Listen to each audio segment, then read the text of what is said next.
Welcome beautiful people, welcome to yet another video. I hope you guys are feeling good. I am glad to be back with another video. This is my farewell for the Champions League, to the Champions League. I mean, it has been an emotional ride to say the least. I mean, we have had some impossible games. The 4-0 against Juventus, the 3-2 against Real Madrid. Even our last game was incredible. Our draws with the likes of Zenit in the group stages. I mean, from not being able to top our group in terms of the group stages to the challenges that we face, from Lukaku being our best and leading scorer to him literally being phased out in the squad, from our sanctions to our accounts being frozen. I mean, it has been one hell of a roller coaster. And yes, I mentioned in my previous videos that we might actually do it. Champions League 2.0, we might be able to do it back to back, but it's easier said than done. We know it's not so easy to win the Champions League back to back. Just ask Real Madrid, they will know. But in terms of my video today, I just thought I would highlight our road through the Champions League. And of course, I'll be doing my preview for the FA Cup semi-finals. For the FA Cup semi-finals, we are here. We are here. We are facing Crystal Palace, and we're headed to Wembley. All roads lead to Wembley on Sunday, and it's gonna be an exciting one. From Conor Gallagher not being able to represent Crystal Palace, and it's such it's just the rules. It's just the rules, and it's disappointing to him. But there's nothing he can do about it. And I think Conor Gallagher would prefer to play for Chelsea if it was coming to choose. I think he would have chosen to play for Chelsea if he was to choose between the two sides. So it's safe to say he has a favourite. But other than that, please make sure you watch the video till the end. I'll be giving you, of course, some exciting content. And if you enjoy the content, give it a big thumbs up, share it with your family and friends. Don't forget to subscribe. Let's jump right into it now. This will be my farewell to the Champions League video because I was not able to do the review. The heartbreak of the Real Madrid second leg absolutely shattered me. I mean, from saying we might be having a Champions League back-to-back to being kicked out. The Timo Werners, the Mason Mounts, the Azpilicuetas, the Marcus Alonso's of the Champions League, of our last Real Madrid versus Chelsea game, just goes to show you the potential we have. And with everything that's going on in Chelsea being put to play, of course, yeah, it is what it is. And we have been participating in so many competitions. We have not been having time to rest. We have been having COVID, injuries. Our games in the Premier League have not been postponed. Some will say those are excuses, but I will rather look at the facts. We will come and analyze the whole situation. So in terms of the Champions League, I have to say, in terms of the group stages, one of my favorite matches was definitely the Juve game. The Juve game, we were able to dominate the game. We were able to win with a 4-0 win. And I remember after that 4-0 win against Juve, we had Man United next, and I was ready for Man United. So we ended up, long story short, we ended up having a 1-1 draw against Man United. I mean, you know, that's just, it's literally the same thing. The Brentford game versus the Real Madrid game. In the Real Madrid game, we had nothing to lose. We had literally nothing to lose, and you would see the blood, sweat and tears on the pitch when we still were winning, despite the fact that we lost and we were not able to progress to the next level. But I have to say, from playing Zenit St. Petersburg to playing Malmo to playing Juventus and another one more team that I'm forgetting in the group stages were easy, but we were still not able to come on top of the group. That was our first worrying factor, our first red flag, and this is where I feel like we almost fell off the bandwagon in terms of the Champions League. In terms of the round of 16, some people were saying that we got the easiest team. We cheated ourselves. We were so lucky. We cheated ourselves out of playing this game. It looks like Chelsea wants to win Champions League the second time. Guys, round of 16, we were able to land Lockleal, and Lockleal was fairly easy. I would like to agree, it was fairly easy.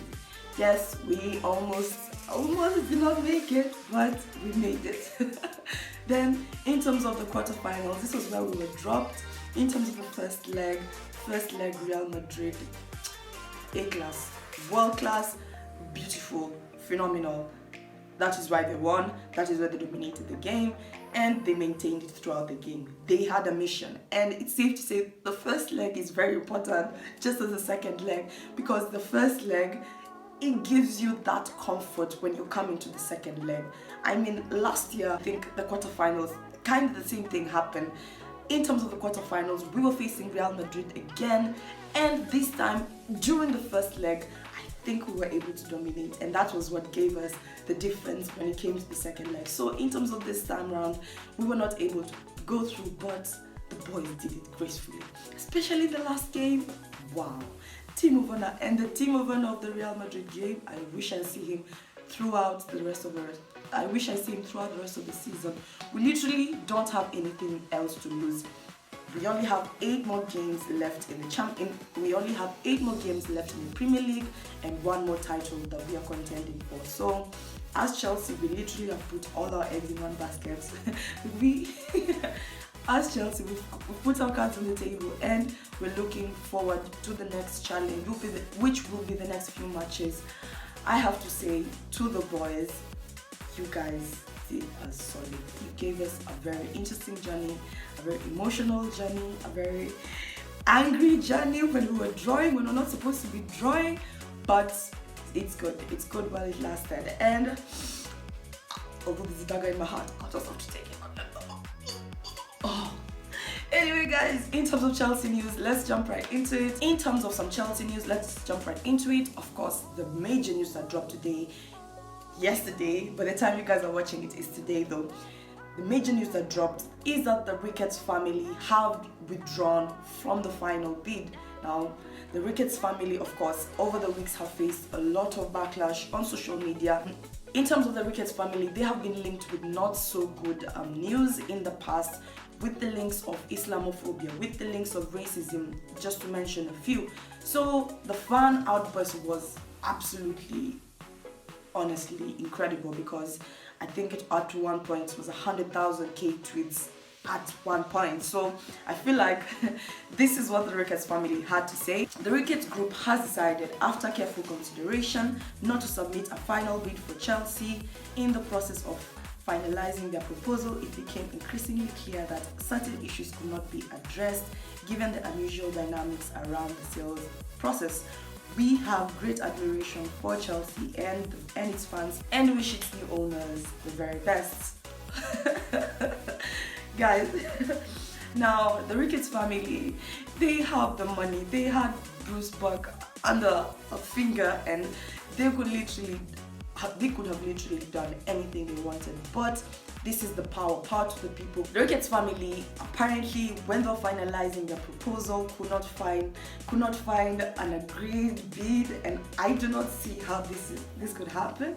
It could happen, but I think we all know that the fans did this, and power to the people. I am all for it. Now, in terms of the Rain Group, they have mentioned that the final bidder should be clear in terms of the fans, in terms of everybody, and they should be announced either next week or the following week at the end. So it's not still so clear, and of course we know the process took a shorter process than it should have, and it was a very weird period, but it still happened. But that is what is happening in terms of the bidders and who will be our next owners.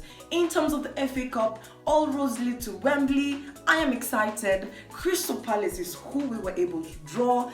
We left the Man Cities and the Liverpools, the top 2 teams, to battle amongst themselves. Then we will pick the one who could not sustain the injuries. Anyway, guys, I'm really excited about the game tomorrow. In terms of the players who are out, only Callum Hudson-Odoi and Ben Chilwell are the players who are out, so that's good news. In terms of Lukaku, he was able to train yesterday, so Thomas Tuchel mentioned that we have some 2 more training sessions, so we have to wait, see how it goes. But that is in terms of the players who are available going. Now, in terms of the game tomorrow, Crystal Palace, we know they are a very high-pressing team. They have a very young squad. Now, we played them, our most recent game that we have played Crystal Palace, we were only able to get 1 goal out of them. So it's going to be a tough game, and we are expecting it. It's not that we are not expecting it. It's a semi-final, anything can happen. We just came back from Real Madrid a loss, a win in the game, a loss in the Champions League, a loss in the title, but we are coming for this title. This is the only title we literally have left. So I think it's safe to say that these boys, these lads will be willing to go hard tomorrow. I hope they go hard tomorrow and they go hard to their core, because guys, unless you guys don't want to collect titles this season, oh well, okay, but I want to collect titles as my team, as my squad, as I'm trying to maintain a bit of grace from those in the Champions League. I think I would like to say this should be an easy title and we should be able to bag it, but it's not going to come easy, and the teams that are around us want it too. Crystal Palace will definitely want it more than us. Anyway guys, who I think Thomas Tuchel might go with in terms of the starting 11, I think he might go with 3-4-2-1 formation or 3-4-3 formation with Mendy in goal. In terms of the back three, I think Thomas Tuchel might go with Rudiger, Thiago Silva, then Reece James. Yes, I am treating this as a final. I feel like Reece James really suited the role well in the Premier. I feel like Reece James really suited the role well in the RMA game, and if he keeps practicing on that spot, well, Reece James is Reece James. Reece James will adapt. Reece James will score from the right wing back position, and he will make it look easy. So he did really well in the Real Madrid game, so I feel like in this game he will definitely show up if he's called upon. Then in terms of the midfield, now this is where we made the mistake in terms of the Real Madrid game. When our midfielders are starting to get tired, we have no option but to bring in our second best option. We have to bring in our Saúls, we have to bring in our Jorginhos. My first options will be Kante's, Kovacic. Even Ruben Loftus-Cheek is showing more promise at this point. Jorginho fair share has experience and he has his good days too. Don't get me wrong, for the Jorginho fans. And then in terms of my midfield, I feel like we will have to go with Marcus Alonso. Then in terms of the pivot, I feel like Kante and Kovacic, this combination just does it for me. Kante will be everywhere, will be doing the interceptions, will be doing the running around with the ball, will be creating the chances. Kovacic will be tackling, aerial attacks, he will be on it. So I have laid out my points, plain and simple, why Kovacic and Kante deserve to start over, and they have a more chance. Yes, they make mistakes, but less likely as compared to the rest of the players. Then in terms of my right wing back, Ruben Loftus-Cheek filled the role well. I feel like he was filling the shoes really well. Again, he has been, of course, on the rocks in terms of Thomas Tuchel does not want to trigger his reoccurring injury due to the fact that, of course, he suffered an injury in the past, and so you have to be very careful with him. But that's in terms of Ruben Loftus-Cheek. In terms of the front three players, Mason Mount, Timo Werner, and Kai Havertz. Now, Timo Werner, if this is the Timo Werner of the other game, I'm definitely taking it. If this is the Timo Werner of... This Timo Werner was just a different Timo Werner. The Timo Werner of the Real Madrid game sometimes not the Timo Werner of the Premier League games. Of course, Timo Werner had not been playing some of the Premier League games due to COVID and injury-related issues, but it's good to see him back, like he never left. In terms of Lukaku, he just came back from an injury. I don't think he'll start tomorrow. That is in terms of my starting 11. In terms of my score prediction, I feel like it's going to be a tough one. As I said, we were only able to get a 1-0 win from Crystal Palace the last time we were able to face them, so this time round it's gonna be even harder. So let's see what happens. Then I think it's gonna be hard though. Either way, it's gonna be a tough game. I do not if we're even able to get the 1-0 win, for this semi-final, it's gonna be a good day in the office. Because to be honest, Crystal Palace want this more than us. Us with all our Chelsea glory, world champions mentality.